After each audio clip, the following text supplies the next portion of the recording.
Ассалаумағалейкум достар, сіздермен бірге Казонимус арнасы. Бүгінгі видеода мен сіздерге Том и Джерри мультфильмінің қорқынышты қарғыс атқан сериясын көрсететін боламын. Бұл эпизодтың соншалықты қорқыныштылығы, бұл серия шыққаннан кейін оны бүкіл әлем бойынша ешкімге көрсетпеген және оны көрген балалардың психикасы бұзылған.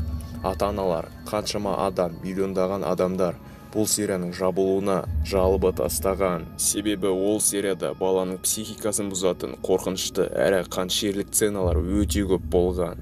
Ол эпизод 13-ші эпизод болатын. Сол эпизодты Джим Дэвидж деген сценарист шығарған. Ол осы студияда істесе де ол Том и Джерри мультфильмін мүлдем жақтырмаған. Сол студияны да және оның бар мақсаты оны жабу болған. Ол серия удалителгендіктен интернетте жоқ. Ол туралы ақпараттар өте аз. Сонда да мен сіздерге оның барлығын толықтай жинап суреттермен көрсететін боламын. Серия басталған кезде Том, яғни Мышық, өз үйінде жатады және оның өте қатал егесі болады. Егесі Томның жанына келіп, оның құйрығын қатты басып, оны тепкілейді және жертөлеге, яғни подвалға ешқашанда түспе деп айтады. Содан соң Том қатты қорқып басқа жаққа қарай кетіп қалады. Және ол мультфильмдегі Джерридің түрі өте қорқынышты болады. Джерри қарапайым тышқан болып суреттелгенімен, оның көздері, оның қасы, оның түрі өте қорқынышты болады. Джерри мысыққа әрқашанда подвалға кір деп, оны сол жаққа қарай шақырып жүреді. Ал Том подвалға кірмесе де жай ғана есіктің алдында тұрғаны үшін өз егесінен қатты таяқ жейді. Осы жерде қантөгістік сценалар болады. Томның егесі Томды өте жаман әрекеттермен қинайды. Томның денесіндегі жаралар басқа мультфильмдердегідей 3-4 сценадан кейін кетіп қалмай, серияның соңына дейін өте қорқынышты болып тұрады. Сол сценалар балаларға ғана емес, ересек адамдардың өзіне де өте қорқынышты болады. Бұл жағдай сценарийде бір-ақ рет болмайды. Томның егесі Томды 2-3 рет ұрып қинайды. Томның денесі өте қорқынышты болып кетеді.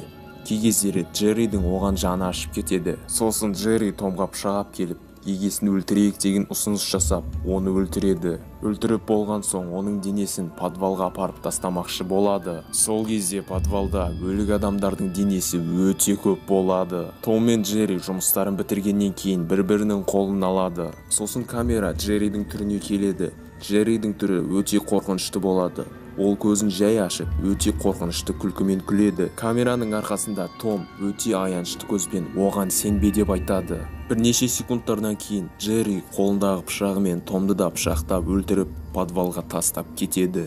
Енді ойлаңызшы, бұл сценаларды көрген балалардың психикасында не болатынын. Сосын Джерри үйден шығып, үй сатылады деген жазуды үйге іліп, камераға қарап өте қорқынышты күлкімен тағы да күледі. Осымен достар, видеомыз соңына да келіп қалды. Видео ұнаған болса лайк басып, подписаться деген қызыл кнопканы басып, жанынан шыққан сары қоңыраушаны да басып қойыңыздар. Және достарыңызға да таратыңыздар. Егер де Микки Маус мультфильмінің тағы осындай қорқынышты бір сценасын, сериясын көргілеріңіз келсе, онда комментарийге жазыңыздар. Көп сұраныс болса мен Микки Маус мультфильмінің де осындай қорқынышты сериясын сіздерге көрсететін боламын. Ал сіздермен бірге болған Казонимус арнасы. Келесі кездескенше сау болыңыздар, аман жүріңіздер.